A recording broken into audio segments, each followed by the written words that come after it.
وما خلقت الجن والإنس إلا ليعبدون আল্লাহ পাক রব্বুল আলামিন জানায় দেন গোলাম গোলাম তুমি যে আমি আল্লাহকে মানলা না তুমি যে আমি রবকে মানলা না তুমি এই দুনিয়ার মধ্যে থাকার কারণে রে বান্দা তুমি এই দুনিয়ার মধ্যে সব লোকদেরকে মানো তুমি মানুষের কথা মানো মানুষের হুকুমগুলা মানো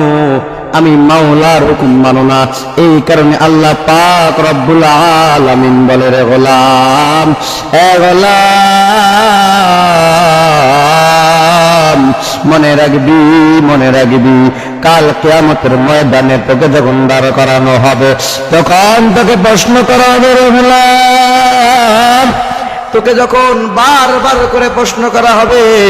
আর তোকে বলা হবে এ গোলাম এই দুনিয়ার মায়ার মধ্যে পড়িয়া কত না গুনাহ করছো হাত দ্বারা কত গুনাহ করছো পা দ্বারা কত গুনাহ করছো আল্লাহ পাক রব্বুল আলামিনের কাছে এই হাত তোমার নামে আল্লাহর কাছে হাত তোমার নামে বিচার দারিশ করবে এই হাত আল্লাহর কাছে বলবে ও গো মালিক তোমার এই গোলাম তোমার হুকুম মানে নাই রে আল্লাহ ও মালিক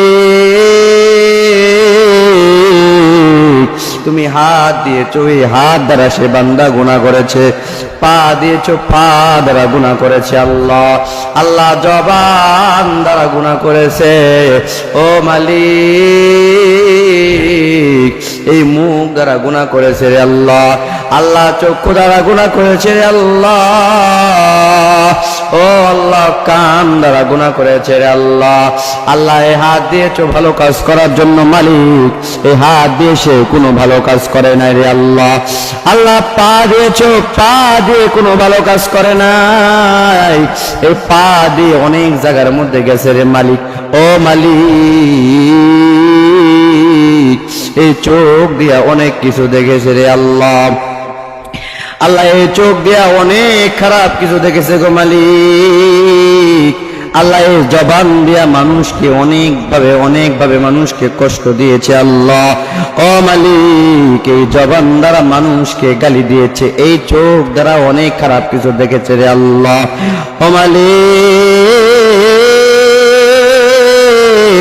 আমি পা হইয়া হাত হইয়া আমি তোমার কাছে নারে জানাইলাম ও মালিক সে হাত পা দেয় এমন কোন গুনাহ নাই আল্লাহ যে গুনাহ করে নাই এমন কোন গুনাহ নাই সে গুনাহ করে নাই আল্লাহ অনেক গুনাহ করেছে রে আল্লাহ এরে তুমি মাফ করবা না রে আল্লাহ ও মালিক এরে আপনি মাফ করেন না কারণ কি আল্লাহ এমন গুনাহ করেছে এই গুনার কারণে যদি বন্ধু তোমার হাত যদি তোমার নামে সাক্ষী দেয় তোমার পা যদি তোমার নামে সাক্ষী দেয় তাহলে একবার নিজেকে চিন্তা করে দেখো না রে যুবক তুমি আর আমি এই দুনিয়ার মধ্যে বারবার বলি এটা আমার এটা আমার ওইটা আমার এইটা আমার ওইটা আমার মনে রাখবা এই দুনিয়ার মধ্যে কোনো কিছুই তোমার না এই কারণ রে বন্ধু এটা তোমার না আমার না আমার মাওলা বলে এ বান্দা তুমি যা দেখো না কেন এই দুনিয়ার মধ্যে যাই কিছু দেখো না কেন আমি আল্লাহ পাক রব্বুল আলামিন সৃষ্টি করেছি বলেন না সুবহানাল্লাহ এই কারণে বান্দা তোমরা যদি অস্বীকার যাও যে না না আল্লাহ পাক রব্বুল আলামিন এই দুনিয়ার কোনো কিছুই সৃষ্টি করে নাই আল্লাহ পাক রব্বুল আলামিন বলে রে গোলাম তাহলে তুমি নিজেকে প্রশ্ন করে দেখো তোমার এই হাত কোথা থেকে আসলো এই পা কোথা থেকে আসলো তোমার এই 3.5 হাত বডি কোথা থেকে আসলো আমি আল্লাহ পাক রব্বুল আলামিন যদি না দেই তোমাকে কে দিয়েছে আমি আল্লাহ পাক রব্বুল আলামিন যদি ইচ্ছা করি তোমার একটা হাত আমি রব্বুল আলামিন ধ্বংস করে দিতে পারি যেমন ভাবে আবু লাহাবের হাত আমি আল্লাহ পাক রব্বুল আলামিন ধ্বংস করে দিয়েছি রাসূলের সাথে বাড়াবাড়ি করার কারণে আল্লাহ পাক সূরা লাহাবের মধ্যে বলেন তাব্বাত ইয়াদা আবি লাহাবিন ওয়া তাব মা আগনা আনহু মালুহু ওয়া মা কাসাব। আমি আবু লাহাবকে ধ্বংস করে দিয়েছি, উতবা সাইবাদেরকেও আমি আল্লাহ পাক রব্বুল আলামিন ধ্বংস করে দিয়েছি। তোমরা যারা আমি রবকে রব বলে মানবা না, আমি আল্লাহকে আল্লাহ বলে মানবা না, মনে রাখবা এ গোলাম, আমি আল্লাহ পাক রব্বুল আলামিন তোর জন্য ভয়াবহ শাস্তির ব্যবস্থা করেছি। কথা বলো ঠিক না ঠিক? কোন ব্যক্তি যদি আল্লাহকে অস্বীকার করে, কি করে? সে কি আল্লাহকে অস্বীকার করলে সে কি হবে? কাফের হয়ে যাবে। আল্লাহকে অস্বীকার করেন অনেকে, কি দিছে আল্লাহ পাক, সবই তো আমার। আল্লাহ তাআলা বলেন, আল্লাহ পাক যে কত পরিমাণ রহমত,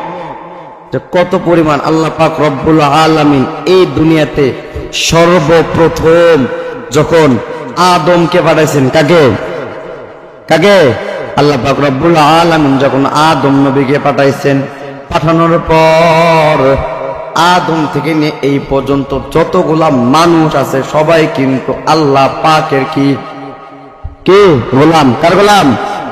আমরা আল্লাহর গোলাম। এই কারণে ভাই বলতে চাই, আল্লাহ পাকের যারা গোলাম